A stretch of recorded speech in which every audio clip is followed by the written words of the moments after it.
नमस्कार सर। नमस्कार sir. Sir क्या नाम है आपका? सर मेरा नाम लाल बहादुर मीना। सर आप कहाँ से आए हैं?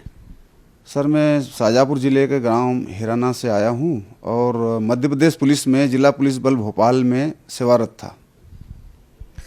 सर संत रामपाल जी महाराज जी से आपने नाम दीक्षा कब ली? संत रामपाल जी महाराज से मैंने 12 सितंबर 2013 को नाम दीक्षा ली।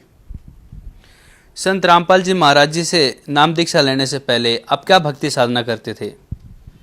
मैं एक हिंदू परिवार में जन्म होने के कारण हिंदू देवी देवताओं की साधना किया करता था। घर वालों के अनुसार परंपरा जो बताई घर वालों ने उस हिसाब से मैं हिंदू देवी देवताओं को ब्रह्मा विष्णु महेश दुर्गा काली गणेश जी ये सभी देवी देवताओं को या कुंभ में जाना तीर्थ व्रत करना ये सभी हम लोगों के उसमें आता था, तो हम साथ में घर वालों के साथ करते थे। सर आप इतनी सारी भक्ति साधना कर रहे थे, ये भक्ति साधना करने से आपको क्या लाभ प्राप्त हुए? सर जी ये भक्ति साधना करने से लाभ तो मुझे कुछ नहीं हुआ और सिवाय नुकसान के, क्योंकि मैं पुलिस विभाग में था तो मैं सारे व्यसन करता था, दारू पीता था और जो भी चीज़ जो आती है व्यसन की जो कि भक्ति विधि के विरुद्ध है वो सब करता था। उसके साथ साथ मुझे ये पता था नहीं कि ये चीज़ें क्या होती हैं, भक्ति करने से कोई लाभ मिलेगा या नहीं मिलेगा, लेकिन साधना इन देव देवताओं को करता था। और उसके साथ साथ क्या हुआ कि जब मैं पुलिस विभाग में था तो मुझे ये साधनाओं से लाभ की बजाय मेरे शारीरिक जो है इतने कष्ट बढ़ गए कि मेरा नौकरी करना दुर्लभ हो गया। और ऐसी परेशानी आई सन 2000 से मैं इतना बीमार रहने लगा कि मुझे साइटी का एक बीमारी हो गई। तो मैंने हमीदिया और अपना 1250 और डीआईजी बंगला अस्पताल में जो पंजीकृत डॉक्टर हैं, एमबीबीएस हैं, हड्डी रोग विशेषज्ञ, उन सबको दिखाया। लगातार कंटिन्यू मेरी साइटी का एक तरफ हुई बीमारी, उसके बाद मेरे को दोनों तरफ पकड़ लिया, दोनों तरफ साइटी का हो गई। ऐसे धीरे धीरे करते मुझे 12 साल यानी 2008 से मैंने बिस्तर पकड़ लिया।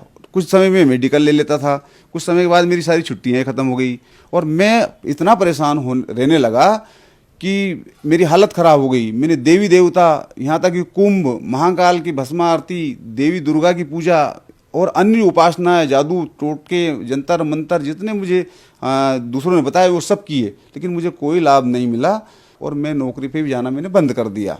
तो मैं साल 1.5 साल के बाद मेरे पास नोटिस आते और मैं अपना मेडिकल बता देता कि भाई मेरी तो रीढ़ की हड्डी ऐसी परेशानी आ गई थी कि मेरा चलना दुर्लभ हो गया और मेरी रीढ़ ऐसी जैसी कमान की भांति ऐसे झुक गई थी कि मैं चल भी नहीं पाता था, ढंग से खड़ा भी नहीं हो पाता था, क्योंकि मेरी जो है ये पैर काम करना बंद कर दिए। तो ये मेरा सिस्टम मेरे 2012 तक रहा। मैंने सोचा अब अंतिम समय आ चुका है, अब मुझे मरना है, अब तो मैं बच नहीं सकता। क्यों कि इन देवी देवताओं की भक्ति करने से मुझे कोई लाभ नहीं हुआ।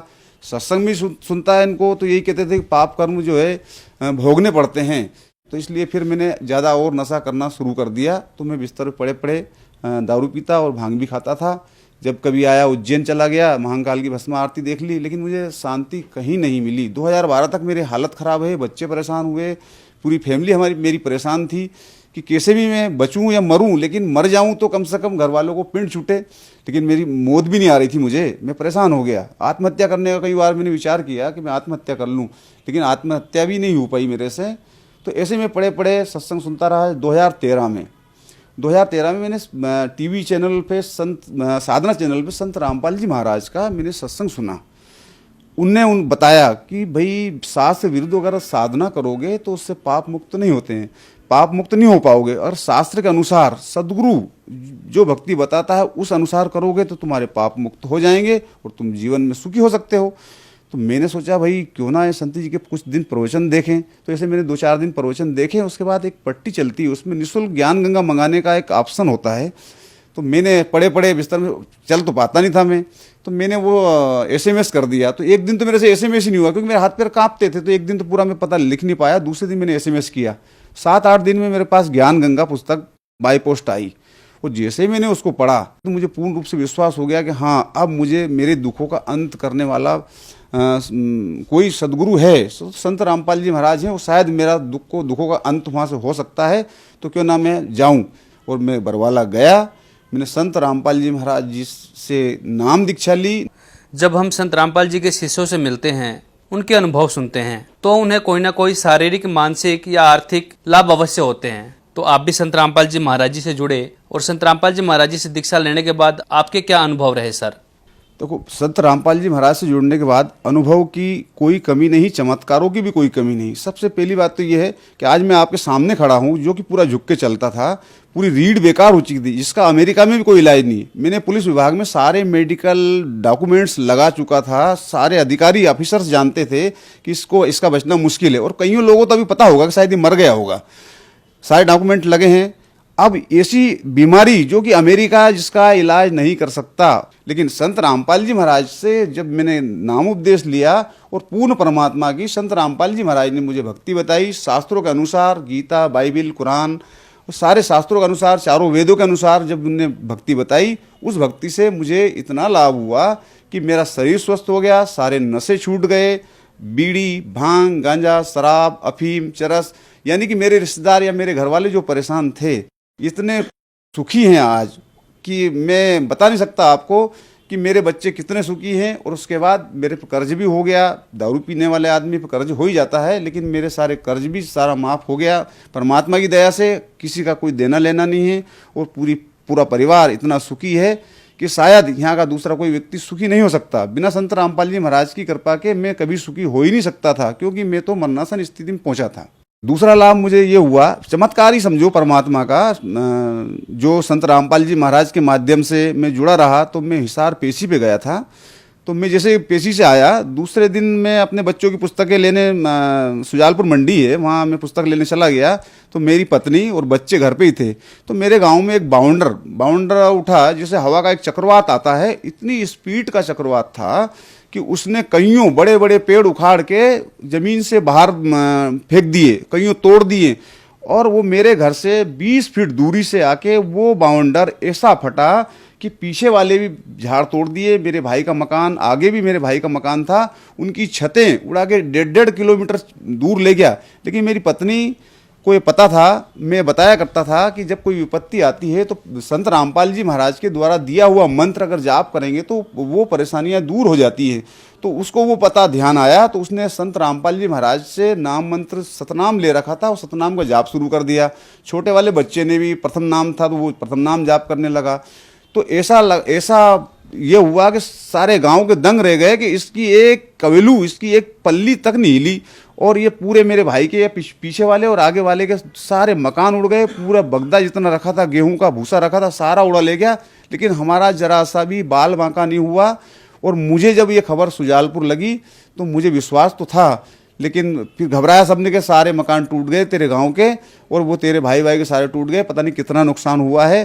तो मुझे परमात्मा पे भरोसा था, संत रामपाल जी महाराज पे भरोसा था, क्योंकि उनने बताया कि बेटा अगर मंत्र जाप करोगे तो तुम्हारी सारी परेशानियां मिट सकती है, अन्यथा कोई तुम्हें परेशान नहीं कर सकता। तो मुझे विश्वास तो हो गया था, परंतु फिर भी कहीं ना कहीं मैं डगमग था। जब मैंने घर आके देखा तो मैं खूब परमात्मा की शरण में दंडवत करके रोया, हे दाता मुझे क्षमा करना, जो मैंने आप पे शंका करी और आपने मेरे बच्चों की रक्षा करी। और उस दिन से इतना दृढ़ विश्वास मेरे बच्चों को मुझे हुआ कि मैं चाहे संत रामपाल जी महाराज, चाहे जो भी हो जाए, शास्त्र के अनुसार जो भक्ति बताई, मैं कभी नहीं छोड़ सकता। तीसरा लाभ मेरा ये हुआ कि मेरी पत्नी को घुटने में दर्द रहता था, तो भोपाल पुलिस में होने के साथ साथ मैंने इलाज उसका भी कराया, लेकिन उसका दर्द ठीक नहीं हुआ। संत रामपाल जी महाराज से नाम दीक्षा लेने के बाद गया, तो मेरे से शर्त उसने यही रखी कि अगर मेरा ये घुटना दर्द ठीक हो जाएगा तो मैं भी नाम ले लूँगी। तो मैंने कहा ये तो छोटी सी चीज़ें हैं, ठीक है भाई, तो अगर मान लो ऐसा है इससे दुख के कारण नहीं जाए तो चलो ठीक है, तुम दुख के कारण सही। तो कुछ समय सत्संग सुना, और उसने भी नाम मेरे से 2 महीने बाद उसने नाम ले लिया।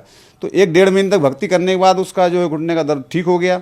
ठीक होने के बाद उसको ये पता नहीं लगा कि मेरा घुटने का दर्द ठीक हो गया, तो वो भूल गई। भूलने के बाद में जब मैंने उससे पूछा 6-7 महीने बाद कि तेरा घुटने का दर्द तू बोलती थी तो भाई ठीक हो गया, बोला हाँ ठीक हो गया। मैंने कहा तूने परमात्मा को धन्यवाद नहीं दिया कि परमात्मा मेरा घुटने का दर्द जो कि 10 साल से हो रहा था ये ठीक हो गया, धन्यवाद है आपका। तो मैंने कहा ऐसा नहीं करना चाहिए, परमात्मा को याद करके बताना चाहिए। और उसी दिन शाम को दर्द होने लगा, तो दूसरे दिन दिन भर इतना दर्द हुआ कि वो खाना बनाने में असमर्थता जाहिर करी और रोने लगी। तो मैंने कहा भाई परमात्मा संत रामपाल जी महाराज के सामने दंडवत प्रणाम करो, वो पता लगाएगा आपको कि वो ठीक वो कर सकते हैं। तो उसने दंडवत प्रणाम किया, दूसरे दिन दिन भर रहा, रात को उसको गायब ऐसा दर्द हुआ जो आज तक कोई दर्द नहीं होता। चौथी घटना ये हुई कि मेरा बच्चा, अभी मेरी भतीजे की बच्ची की शादी थी, वो ट्रैक्टर से ट्राली से नीचे गिर गया और उसका हाथ टूट गया, मतलब पूरा ऐसा लटक गया हाथ। और वो उसको 4-5-6 बच्चे लेके आए, मेरे बड़े बच्चे भी लेके आए, पापा इसका हाथ टूट गया है। तो मैं बाहर ही बैठा था, मेहमान भी घर पे थे, तो मैंने कहा मस्ती बहुत करता है, मैंने कहा गुरुजी ने तेरे को मना कर दिया, उसके बाद भी तू चला गया और तू जा दंडवत प्रणाम कर। संत रामपाल जी महाराज के सामने दंडवत प्रणाम किया, जहाँ हमारा एक पूजा स्थल है, वहाँ दंडवत प्रणाम करने के बाद जैसे ही वो बाहर आया तो परमात्मा की ऐसी दया हुई कि उसका हाथ पूरा सही तरीके से पाया और वो खेलने गया। तो कुछ लोग ताज्जुब कर गए, तो मेरे से पूछा कि इसका इतनी जल्दी हाथ कैसे ठीक हुआ। तो मैंने कहा संत रामपाल जी महाराज के अनुयायी हैं हम, उनके भगत हैं, उनकी भक्ति अनुसार बताए भक्ति हम करते हैं, तो हमें कोई भी दुख व्याप्त नहीं हो सकता और हम दुखी नहीं हो सकते। और ना आज तक पूरे जब से मैं संत रामपाल जी महाराज की शरण में अब पूरा परिवार जुड़ा हुआ है, न हमें बुखार तक भी नहीं आता। अगर कभी आ भी जाता है तो 2 रुपये की या 1 रुपये की गोली से ही पूरा हमारा बुखार या हमारी बीमारियां ठीक हो जाती हैं। और हम इतने सुखी हैं, आसपास के ताज्जुब करते हैं कि ये सारे इतने सुखी हैं, लेकिन उनको क्या मालूम कि ये संत रामपाल जी महाराज पूर्ण परमात्मा स्वरूप हैं। ये शास्त्र विधि के अनुसार पूरी भक्ति बता रहे हैं, प्रमाण दे दे के बताते हैं, वो हम भक्ति कर रहे हैं। सर, उज्जैन को एक धर्म नगरी के नाम से जाना जाता है। यहाँ पर कुंभ के मेले लगते हैं, दूर दूर से श्रद्धालु आते हैं, अपने मोक्ष प्राप्ति के लिए आते हैं। सर, आप भी महाकाल की आरती देखने जाते थे, आप भी वहाँ कुंभ के मेले में जाते थे। जो लोग आज भी जा रहे हैं, आप उन्हें क्या कहना चाहेंगे? मैं उज्जैन महाकाल की नगरी में आता था और भस्म आरती में 2 बजे रात को स्नान करके खड़ा हो जाता था, लेकिन मुझे मेरी बीमारी में कोई लाभ नहीं हुआ। मेरी रीढ़ की हड्डी इतनी बेकार हो चुकी थी कि कोई मुझे किसी ना तो महाकाल ने कुछ सहयोग करा। और मैं आप लोगों से एक ही निवेदन करता हूँ कि आप लोगों को भी कोई लाभ होने वाला नहीं है। आप सत्संग सुने, संत रामपाल जी महाराज की शरण ग्रहण करें, उससे आपको लाभ हो सकता है। सर, जो श्रद्धालु आपको देख रहे हैं, आप उन्हें क्या संदेश देना चाहेंगे? खासकर आप मध्य प्रदेश से हैं, तो आप अपने प्रदेशवासियों को क्या कहना चाहेंगे? मैं अपने प्रदेशवासी से यही निवेदन करूंगा कि अगर आपको मोक्ष चाहिए, सुखी जीवन जीना है, तो आपको शास्त्र अनुसार भक्ति करना पड़ेगी। और शास्त्र अनुसार भक्ति सिर्फ इस विश्व में संत रामपाल जी महाराज के अलावा प्रमाणित कोई नहीं बता रहा है। सब मनमुखी आचरण करते हैं। संत रामपाल जी महाराज विश्व में ऐसे संत हैं जो कि शास्त्रों के आधार पर प्रमाणित करके भक्ति बताते हैं और जीव उससे सुखी हो सकता है, अन्यथा कहीं नहीं हो सकता। और उन लोगों से, सभी भाइयों से मेरी प्रार्थना, भाइयों बहनों से, कि वो संत रामपाल जी महाराज से नाम दीक्षा लें और अपना मोक्ष करवाएं। सर, संत रामपाल जी महाराज जी से नाम दीक्षा कैसे ले सकते हैं?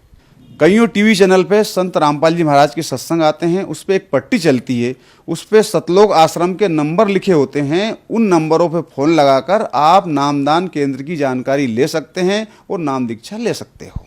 बहुत बहुत धन्यवाद सर। सत साहिब।